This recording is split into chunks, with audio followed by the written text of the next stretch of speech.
The Overemployed Masterclass is finally here. We have combined all of our experiences and knowledge of how to become and stay overemployed. While making over $500,000 a year being overemployed, I have also helped dozens of people double, triple, and even quadruple their income.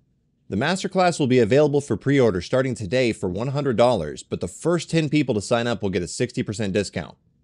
As the title says, I was stuck in the rat race, living paycheck to paycheck, making a little under $20,000 a year loading UPS trucks. I also trade equities on the side and hope one day to do that full time. So, I graduated college with a business degree and had no job offers, no internship offers. I was depressed. I applied to over 50 positions. All I could afford was a small, one-bedroom apartment with no furniture outside of my air mattress from Walmart. And those pieces of shit kept popping, so I had to tape it up. My parents' home was toxic at the time, so I refused to move back across the country to live with them. I valued my solidarity more than being in that environment. About a year after graduating and loading trucks, I lucked up and got offered job one after running into a friend from college at the store. He helped me land an interview with his company. Job one offered me $50,000 a year before taxes, which was life-changing at the time. But with bills, rent skyrocketing each year, student loans, and other surprise expenses to pay, such as car breakdowns, personal loans, etc., I never got out of living paycheck to paycheck. I could never really get ahead of that salary. I remembered vaguely hearing about a woman who worked a couple jobs remotely, but didn't think much of it. Fortunately, my job one is so laid back and easy, and the job security is high too. You gotta be an absolute ignorant piece of shit to lose your job there. I've got stories for days on coworkers keeping their jobs after doing some of the dumbest things on the clock. Anyways, I'm logged on for 40 hours a week, but I've mastered my job to the point where I get all my work done and then some in only 10 to 15 hours a week. And plus, I looked for remote job opportunities years ago, back when it was called telecommuting. But there were only a handful of those jobs open, and it was usually nursing or coding, two things I know nothing about. That lady I mentioned earlier that worked two remote jobs was always in the back of my head, and one day I woke up and decided I didn't want to keep living like this. I had nothing to lose. I've been at job one for several years, and I've mastered it to the point where I'm only working a couple hours a day. I've earned all of my supervisors' trust and support. I figured now would be the perfect time to parlay my college degree and work experience into another remote position. So, I dusted off my resume, beefed it up a ton, and started applying to remote positions.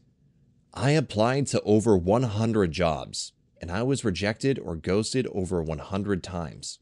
I contemplated settling for just another regular, non-remote part-time job, but I refused to settle. Over the next 3 months, I went through several interviews and follow-ups and eventually landed a remote position paying $75,000 plus bonuses. This was the highest paying position I applied for. I couldn't believe it. I know it's nowhere near the pay of all the techies on here, but you gotta understand. All I've ever known was living paycheck to paycheck, being one accident or firing away from homelessness. And now, seemingly overnight, my income would be more than doubling. I could build a safety net. I could finally get ahead in my life. Also, at the time of getting job two, I had no idea that overemployment was even a thing. I stumbled across a YouTube video and a screenshot of the sub was in it for like 2 seconds. I paused the screen to write down the sub and checked it out. It was refreshing to see a whole community of people working in a similar way as me. Fast forward 6 months from getting job two, and I was able to pay off my car, increase my 401k contributions, add more capital to my trading account, establish an LLC, create an emergency fund, and buy a damn bed. I just need to finesse this for another year or two, then I should be able to work for myself full time. Also, job one has made me come back to the office 3 days a week not too long ago, so I'm thinking of picking up a job three in order to drop job one. I still have a follow-up interview tomorrow and a couple more in the next week. I've been able to work job two from my desk using my phone's hotspot, a second laptop and monitor, and a docking station. I have my own separate office in my building. I kinda feel bad about possibly leaving job one because they gave me an opportunity that paid me more than anyone was willing to do at the time, and was so laid back and patient with me as I learned how to do my job. They didn't micromanage me and barely say a peep to me as long as I get my work done. They've given me a 3% raise every year. And I know, inflation has exceeded 3%, but I'm still grateful. I don't think I could be in this position as a non-techie if job one didn't give me this shot. Thanks for watching, and remember to subscribe to the channel and sign up for the free newsletter.